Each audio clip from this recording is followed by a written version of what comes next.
I'm going to attempt to put on some bamboo supports on these two plum trees, the one in front of me and the one behind you. And these are young enough trees. I think I only planted them a year, maximum 2 years ago, and they were year-olds at that stage. And what I want to do with them, I want to train them into an espalier. I'll show you footage what I'm attempting to do, what it's going to look like eventually.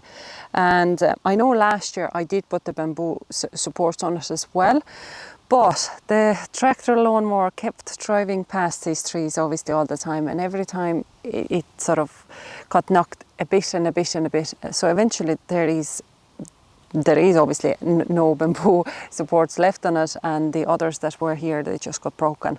And also I never pruned it in spring. I'm just giving the secateurs a quick sort of wipe or clean with an antibacterial wipe. Just make sure that nothing is left on it from the previous pruning when I was at the clematis. But I think they're good. I think they're good. So why do I even attempt this is because we do have 2 fully grown plum trees in the orchard, but we're yet to get any kind of harvest from them. And essentially the plums do take actually a long time to get established anyway before they start bearing any kind of fruit. But we have couple of pairs of bullfinches, and they just love the new sort of growing tips of the buds in spring, and I've witnessed them multiple times of actually going through every bit of the branches of trees and taking off the fresh emerging shoots. So even a lot of the trees are actually, there's no leaves on them, there's nothing on them, but I'm just hoping that if I train them and they're closer to the house here, that maybe the bullfinches aren't going to come here because they're quite skittish. Now, one half of it hasn't worked. I've noticed them coming here last spring, coming to this area especially, on the trees, on the grass area, and they're absolutely stunning birds. They're really sort of chunky, big, fat finches, but yeah, they just eat seeds and these kind of young emergent shoots. So I'm just hoping, yes, that I want to put some kind of like a, not trellising, but wiring, I suppose, up here as well eventually. But at the moment, this is going to be a quicker fix to get the bamboo shoots on it and start training them back into shape a bit, cut them back and give them, yeah, overall just a better shape. Now, it did look easier last year when I was doing it.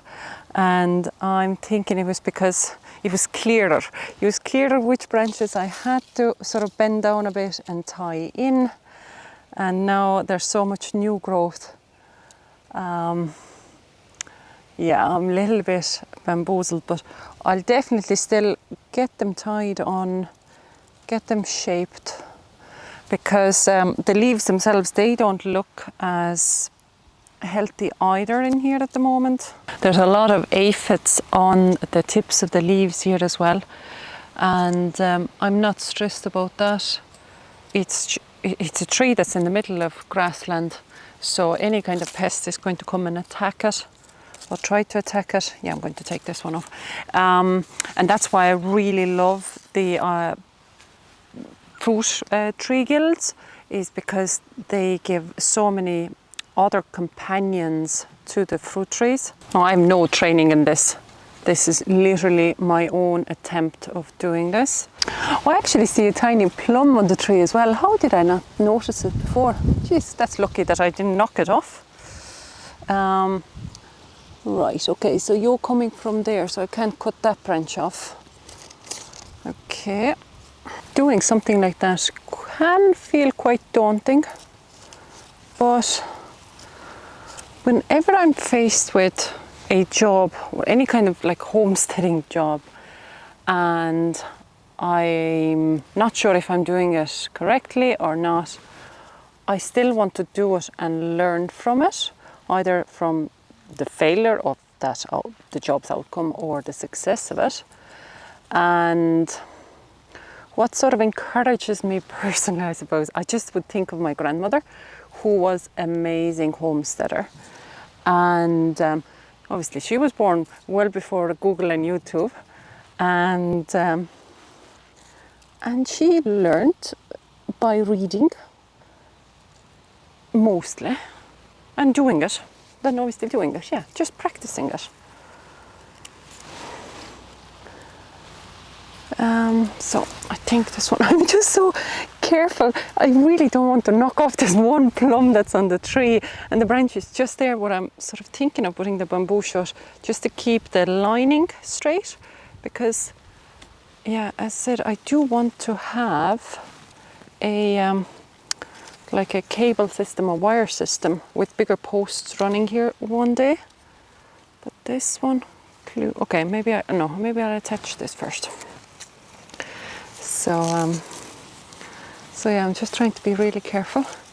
But I also actually see that the very central branch, or the leader here, has a lot of damage on its bark, and there's dark spots all over it. So I don't think I'm going to try to save this branch. I think I'm just going to cut that out. I'll be worried that it will introduce an infection. And I don't want that to happen. No, okay. Let's try, can I tie you in here? Not sure.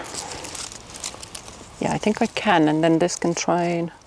So I'm trying to go for like a fan style, eventually, that it will be like a fan shaped. So maybe I tied this one a little bit too strongly.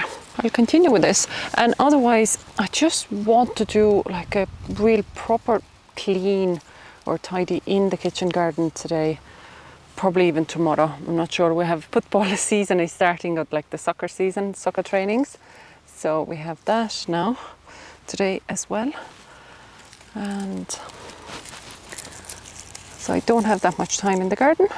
But yeah, there's a lot of plant material, and we still haven't shredded any of the clematis prunings or the hedge prunings yet.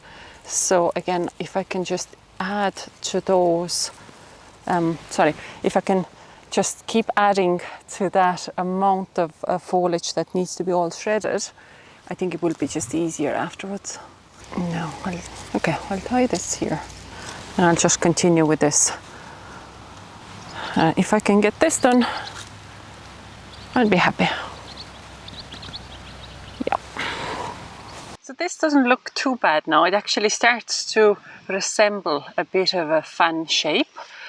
And I'm not too worried about the leaves, the way they look. It's definitely between the spring wind damage, the aphids that are on it.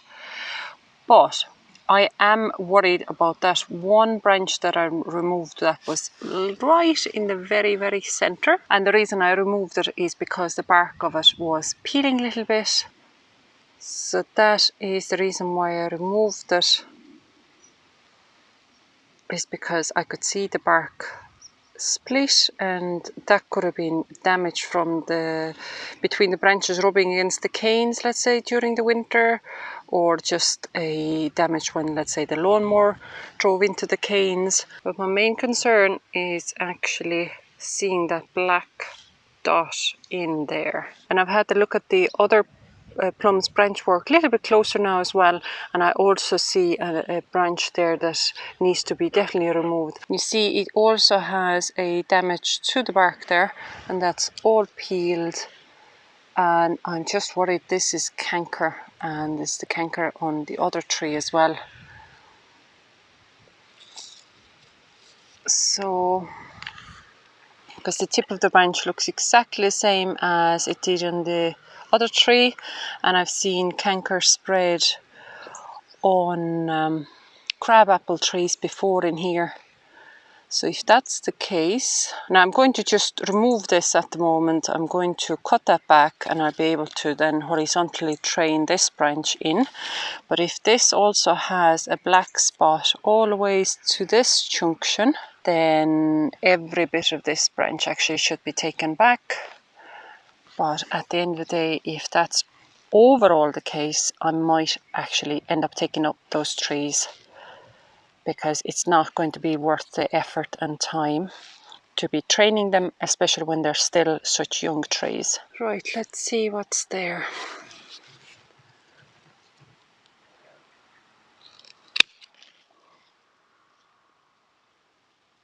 Not great.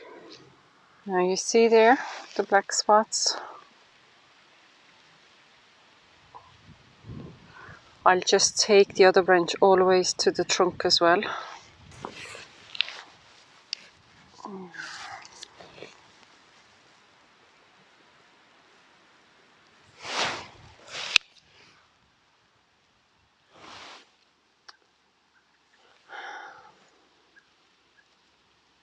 It's in there as well. It's the tiniest amount, it's way smaller of a spot that has reached the trunk, but it is there nevertheless. Now you see that little spot inside there? Yeah, I'm gutted about it now, over this development, because I've seen Canker, travel through our crabapple trees in where our hen coop is at the moment, and it's such a slowly spreading disease,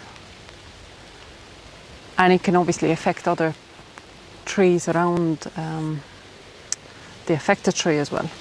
So hygiene is going to be really important, and also the prunings that I've taken, I won't add them now to, let's say, the shredder and mulch them up or to put into the compost. They will need to be burnt.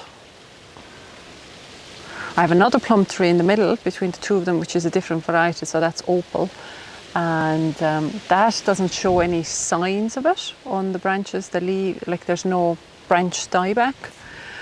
I'm thinking of trying to heal those trees then. I don't think it's going to be worth it. As I said, they're young trees, and me trying to create like Espalier out of them, they are constantly going to be pruned, and that is consistently going to be opening up new wounds as such that are potentially prone for the disease to get into or spread. I think in a way I'm just trying to, I'm not going to do anything about those trees now today.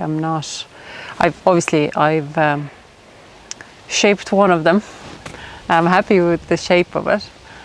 Yeah, but let's do a little change of scenery. So I still have plenty there to do, and as we are in the second half of August now, the weather is consistently very changeable for us, and next week actually the forecast is going to bring nighttime temperatures for a couple of days actually below 10 degrees Celsius, so that is really cool.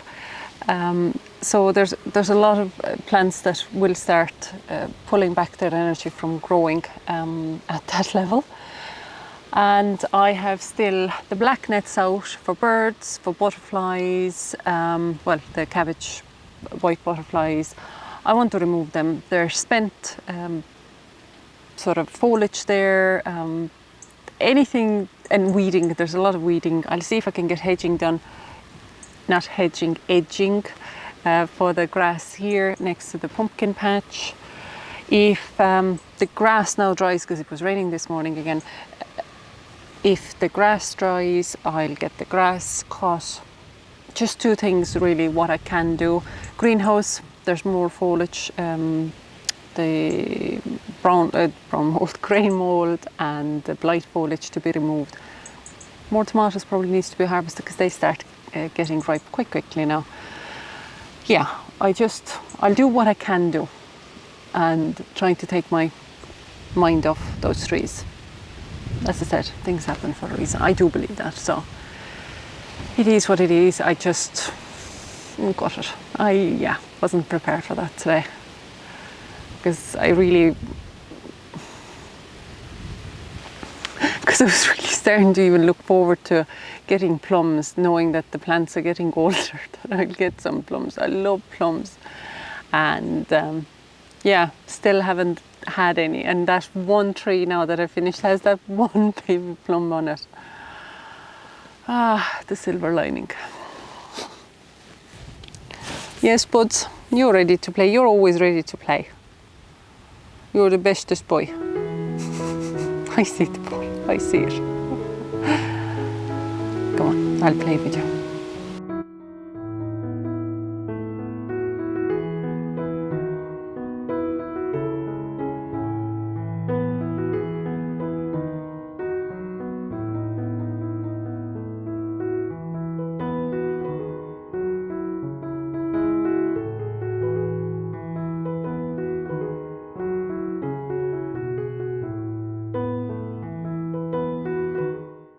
So at this stage I do need to switch over to a voiceover because the wind just kept picking up as I was out there, and it really damaged the audio quality.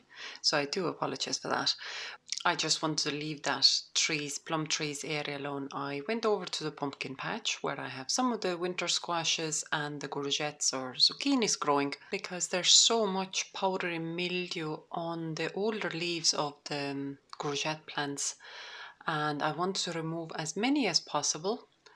And I even staked one of the bigger plants and sort of tied it up upright just to give it better airflow, because the courgettes, yeah, they can grow happily being elevated. But obviously I still don't keep going out there to check on the fruit often enough, because I keep getting these monstrous sizes of the zucchini plants. No, they're all still absolutely perfectly edible, but I could have easily picked them when they're smaller and a little bit more crunchier. I needed to take down some of the black netting I had covering the gooseberry plants, and that was really just there to protect the plants from the girls and stop them hopping through the planter to get into the kitchen garden itself. Had to remove a lot of the old foliage from spent chamomile, and then I also noticed a fine sized frog which I was delighted to catch before the hens got to it, and I moved it to a safe location because for sure the hens, you'd be surprised what size of an animal they might attack, just for a bit of protein boost. Somehow these blackberry runners had gone unnoticed by me, so I had to pull a lot of them out. I couldn't believe how many there actually was of them. The lemon balm and garden mint had also gone into flower, and a lot of plants at this time of the year tend to get a bit of like mold or rust on them as well, so I usually just cut them down to the ground, and there'll be so much new growth coming out of it very, very quickly. So there's no harm done whatsoever by that process. I'm also struggling just to contain weeds around that gabion wall area, so I just tried to pull them off and laid more black plastic just on the ground around that space, as I'm trying to figure out how to develop it so that I could have a less troublesome area to look after. Then I moved over to the kitchen garden and removed some of the butterfly netting as well from the hoops, and I suppose just because the netting was gone there was no point holding onto those hoops themselves either, so I took them up, and also just cut out anything that was sort of gone into seed flowering as the plants themselves. There was kale there, spinach there. I did a good weeding on the beds as well themselves, and yeah, just overall just getting the place a little bit tidier. Some of the peas had also fallen over, so all I did is just cut them down to the ground and harvested all the seed pods off them. Some were really nice and fresh and crispy. Others had seen sort of better times, but I'm actually just going to leave them for next year as seeds. It's nice to see the yellow courgette fruit forming as well, even though it is so much slower producing than the black courgette.